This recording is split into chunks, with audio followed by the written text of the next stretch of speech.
अखिलेश यादव आगे चल रहे हैं, उधर मैनपुरी यादव आगे चल रही है, फिरोजाबाद से अक्षय यादव आगे चल रहे हैं, बदायूं से आदित्य यादव आगे चल रहे हैं और आजमगढ़ से धर्मेंद्र यादव आगे चल रहे हैं। कुछ और भी सीट है जिनका थोड़ी देर पहले श्वेता भी क्या हुआ था, पिछली बार 2019 में 5 सीटें आई थी, वो पूरी 5 परिवार के लोगों की थी, लेकिन इस बार समाजवादी पार्टी का नंबर ड्रास्टिकली बढ़ा है और वो सिर्फ 5 तक सीमित नहीं है, ये 5 चल रहे हैं आगे और ये लीड भी बड़ी हो रही है। लेकिन इसके अलावा तीसरे नंबर की पार्टी समाजवादी पार्टी उभर कर आ रही है। इंटरेस्टिंग बंगाल भी है, जहां पर बार बार बीजेपी ने कहा कि हम 25 से 30 सीटें निकाल सकते हैं। बंगाल पर नजर बनाए रखिए, पिछली बार 18 थी, लेकिन इस बार जो इलेक्शन कमीशन का डेटा है जो अभी तक आ रहा है, 30 सीटें ममता बनर्जी की पार्टी को जा रही है, 10 बीजेपी को लीड कर रही है और 2 पर कांग्रेस लीड कर रही है। तो पश्चिम बंगाल बहुत अच्छी तस्वीर नहीं पेश कर रहा है पुष्पेंद्र जी। यहां से मुझे लगता है उन्होंने बहुत सारे नंबर्स जो बीजेपी मान रही थी कि लूज करेंगे बाकी जगह, वहां से मेकअप करेंगे। ये तो बंगाल के लिए तो प्रधानमंत्री ने खुद ही कहा था कि इस बार दिल्ली पहुंचा रहा है बंगाल हमको, ये तो उन्हीं का स्टेटमेंट था। तो जिस उत्तर प्रदेश में 80 सीटें हैं वो इस बार नहीं पहुंचा रहा है, बंगाल पहुंचा रहा है। अगर बंगाल में भी ये स्थिति है तो फिर तो सवाल ये है कि कहते हैं कि सिर्फ कहने के लिए बात कही गई ना, वो असर नहीं हुआ ना बंगाल में। वो तमाम सारे मुद्दे जो हुए वहां मिस कैलकुलेशन मान, मैं खुद कह रहा हूं मिस कैलकुलेशन भी है और कुछ हद तक जो बात मैं कह रहा हूं कि भारतीय जनता पार्टी के अंदर बहुत सारे लोग जो अब आकर के बयान दे रहे हैं ये सब जिम्मेदार लोग हैं, ऐसा नहीं है। तो ये पुष्पेंद्र जी जैसा पुष्पेंद्र जी की बात से आप रत्नाकर जी आप लोग सहमत हैं, इसीलिए वजह हुआ कि आप लोगों का ये जो प्रदर्शन देखने को मिला? मैं कतई नहीं सहमत हूं। एक समय दीजिएगा। एक कहावत है कि आप सारे लोग को कुछ समय के लिए बेवकूफ बना सकते हैं, कुछ लोगों को सारे समय बेवकूफ बना सकते हैं, लेकिन सारे लोगों को सारे समय नहीं बेवकूफ बना सकते। नरेंद्र मोदी के झूठ, फरेब, मजाक उड़ाना, उनके वाहियात जोक और उनके शब्द उनको ले डूबे हैं। अखिल कुमार जी बीच मत बोलिएगा। ये बात 1 तारीख से मैं आपके स्टूडियो में कह रहा हूं। मेरे यहां आने के पहले मुझे भाजपा के लोगों ने रात को 1 बजे रोक करके मैंगो शेक पिला के सिर्फ एक रिक्वेस्ट किया। मेरी पूरी बात सुन लीजिए, मेरी पूरी बात सुन लीजिए, फिर प्लीज मेरी पूरी बात सुन लीजिए, फिर मैं जवाब दूंगा, नहीं तो नहीं दूंगा। उन्होंने मुझसे बस ये कहा कि अगर आप टीवी पे बोलते हैं तो इस बार ये पूछिएगा कि हम लोग 33 साल से काम कर रहे हैं, हम सिर्फ दरी उठाएंगे? मेयर मोदी का होगा, विधायक मोदी का होगा, मंत्री मोदी का होगा। मोदी जी ने कहा संविधान सर पे रख के मुजरा कर रहे हैं। आपको पता है इस देश में खासकर उत्तर प्रदेश में एक बहुत बड़ी संख्या संविधान के इर्द गिर्द फेरे लेती है, आप उसको मुजरा करवा रहे हैं संविधान को लेकर। आप इस बात को मैं आपको अभी बता दे रहा हूं, इंडिकेटर देख लीजिए। 4 लाख के करीब बनारस में काउंटिंग हो चुकी है, 10,12,000 वोट पड़े थे और नरेंद्र मोदी मात्र 75,000 वोट से आए।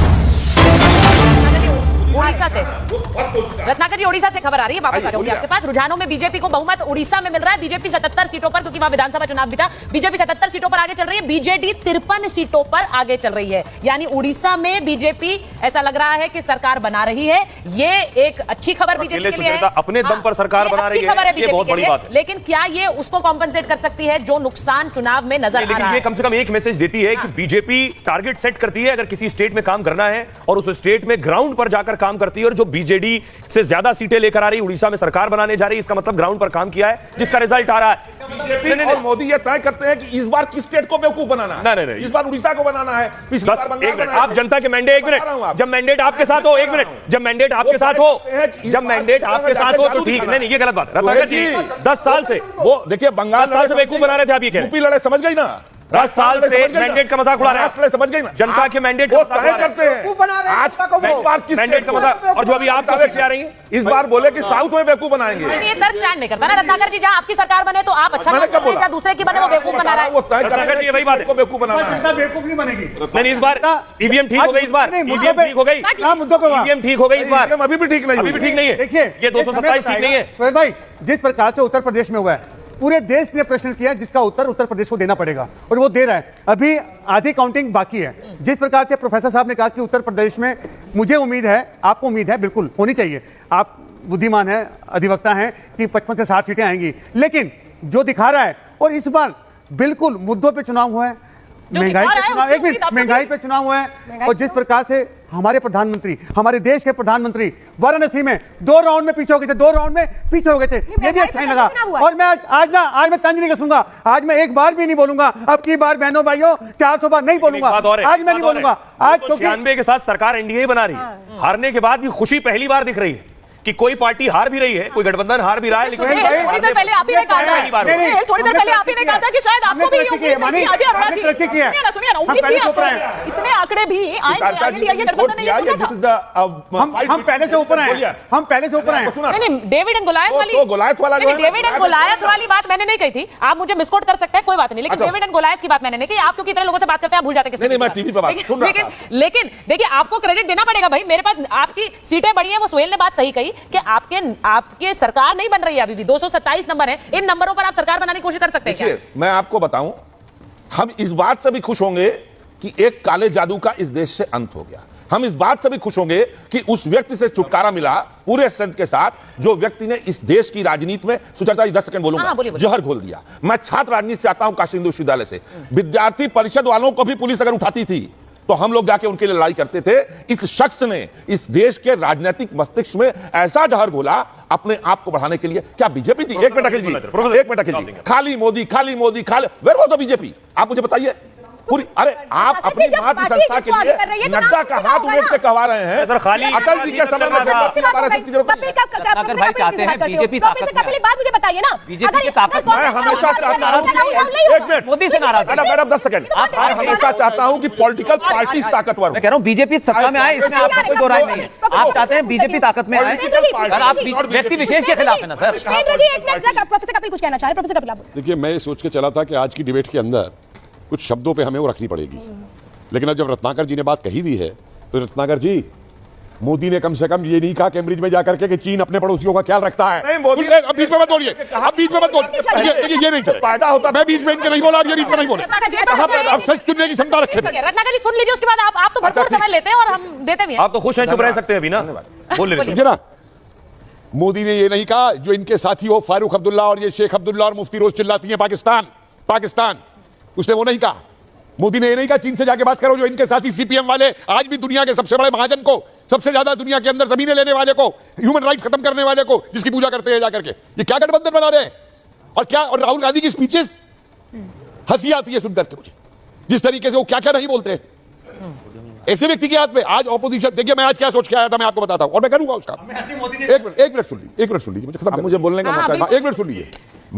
मैं सपोर्ट करता हूं अगर मोदी को किसी कारण से करता हूं, और आज मैं बता क्या सोच के आया।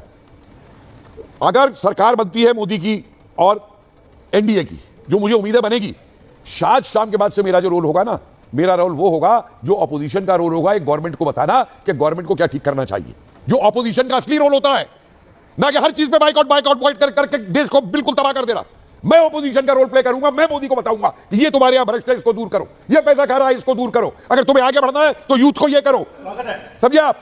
मैं वो रोल पैदा करूंगा, लेकिन मैं सपोर्ट मोदी को करूंगा, क्योंकि मोदी की जो काबिलियत है वो आज देश में किसी लीडर के पास देश को लीड करने की दुनिया में नहीं। कपिल जी आप जवाब ले लेते हैं रत्नाकर जी से। हाँ, तो सिलसिलेवार जवाब देता हूं। मोदी जी ने जाके विदेश में कहा कि 2014 से पहले जो हिंदुस्तान में पैदा होता था, कहां पैदा हो गया हूं। आप भी उसके पहले आप गए बाहर? हाँ, मैं अपने देश घूमे आप जी, मैं बताऊंगा क्या मैंने फेस किया बाहर विदेश। खर्चे से नहीं घूमा, सुनिए जी, मैं भी अपने खर्चे से ही घूमा। अरे बात सुन लीजिए अखिल कुमार जी, 8 देश में घूम चुका हूं। एक मिनट, मैंने 44 घूमे हैं, आप 52 घूम ले, आपकी उम्र में, और यहाँ पे उसकी बहस नहीं हो रही है। दूसरी चीज, मोदी जी ने कहा कि भारत के लोगों ने ट्रिलियन नहीं सुना।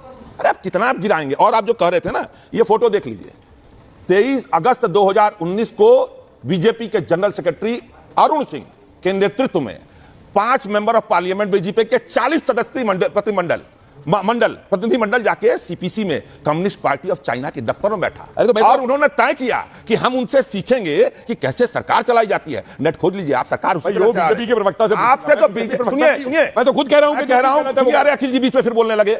मैं लाइए पेन कागज पे लिख दूं, आपसे तो क्या, मोदी आपकी परछाई से नहीं मिलेंगे, ना मिले। मोदी अपनी परछाई, आप क्या विपक्षी भूमिका अदा करेंगे? मोदी ने जो इस देश में जहां आप राहुल गांधी से मोदी ने जो अपने, प्लीज मिले राहुल से, अरे बोलने दीजिए सर। नक्सलाइट से परमिशन लेनी, विधायकों को टाइम नहीं देते, ऐसा के लोगों से परमिशन लेनी पड़ती है। अगर मांगा, आप कब मिले थे? ऐसा के लोगों से परमिशन लेनी पड़ती है इन्हें। आपको नहीं पता कहां मिले थे? यही दिल्ली में मिला था। आपके स्टूडियो में मैं दिल्ली नहीं आया। एक चीज जान ले, सुनिए, आपके इसी मजाक सुहेल जी, ये जो आप लोग बैठे हैं ना, आपके इसी मजाक से जनता उबी है, हमसे नहीं उबी है। आपके इसी, बिहार में नहीं उबी, आपके बिहार में नहीं उबी, उड़ीसा में नहीं उबी, मध्य प्रदेश में, राजस्थान में, गुजरात में नहीं उबी। आप ये जान लीजिए कि आपने जो मोदी जी की बोली का ट्रेंड पकड़ा है सुहेल जी ना, उससे जनता उबी है। जनता कभी भी भाजपा कांग्रेस से मुद्दों पे उठती थी, लेकिन ये जनता उबी कैसे कह रहे हैं? 295 इंडी का है कि एनडीए का है? 300 हो सकता है। 295 इंडी का था। आपके मैट्राइज वालों को, पीमार वालों को, व्हाट इज द सैंपल? कहा कॉन्स्टिट्यूएंसी वाइज किया है, एमएलए कॉन्स्टिट्यूएंसी वाइज किया है, और 1.5 लाख का सैंपल लिया है। मतलब हर एमएलए कॉन्स्टिट्यूएंसी 60 था। उस समय भी मेरा मजाक क्या उड़ाया गया? रत्नाकर जी उस दिन भी सुनिए कभी भी ये बोला सुचेता जी, 2 सेकंड अरे रत्नाकर जी आप हमेशा 2 सेकंड मांगते हैं, फिर आप पूरा मिनट ले लेते हैं। मोदी जी का तिलस्म टूट गया, आगे जो बोलना है बोलिए, मैं चुपचाप आपकी बात सुनूंगा। देखिए रत्नाकर जी, मैं सिर्फ ये कह रही हूँ कि एग्जिट पोल्स को एक वजह से एग्जिट पोल्स कहा जाता है, वरना उन्हें एग्जैक्ट पोल्स कहा जाता है। एग्जिट पोल एक तस्वीर दिखाने की कोशिश करता है, लेकिन अगर वो तस्वीर सरकार बनाने की थी, वो तो अभी भी बन रही है। मेरा सिर्फ ये कहना है, वो तस्वीर, वो सरकार अभी भी बन रही है।